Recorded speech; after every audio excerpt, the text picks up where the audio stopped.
नमस्कार friends, welcome to our channel insights by P K Varshney.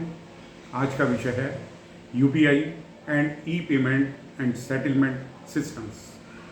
UPI ने payment करने के तरीके को बदल दिया है।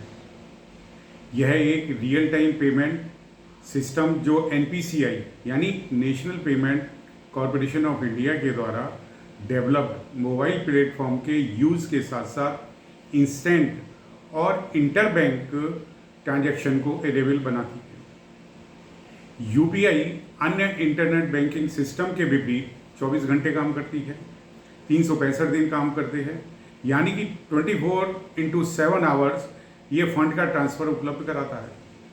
यूपीआई क्विकर होता है, सेफ है एंड इजी टू यूज़ है। फॉर एग्जांपल है गूगल पे है, भीम हुआ, पेटीएम है, एक्सेट्रा।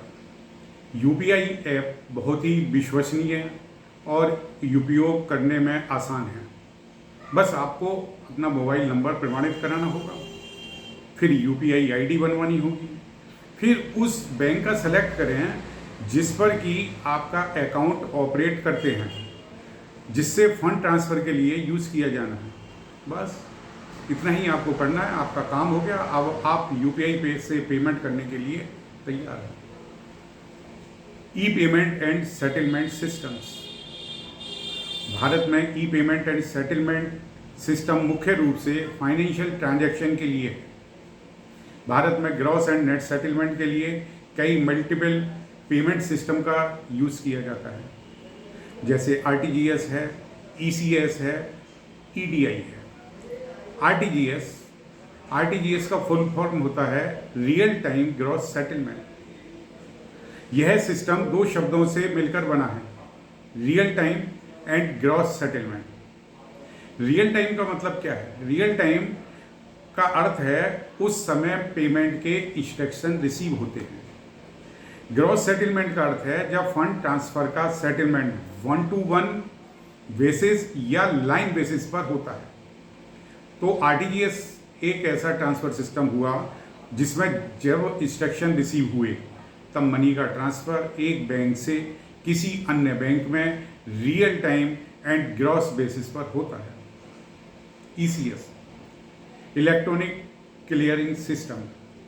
ईसीएस एक बैंक के अकाउंट से दूसरे बैंक के अकाउंट में मनी ट्रांसफ़र का एक इलेक्ट्रॉनिक तरीका है, and this is use for regular and repeated bulk transactions. यानी जहाँ ट्रांजैक्शन बल्क में होते हैं वहाँ पर ईसीएस का यूज़ होता है। एंड ईसीएस में भी डेबिट और क्रेडिट, बोथ साइडेड ईसीएस हो सकते हैं।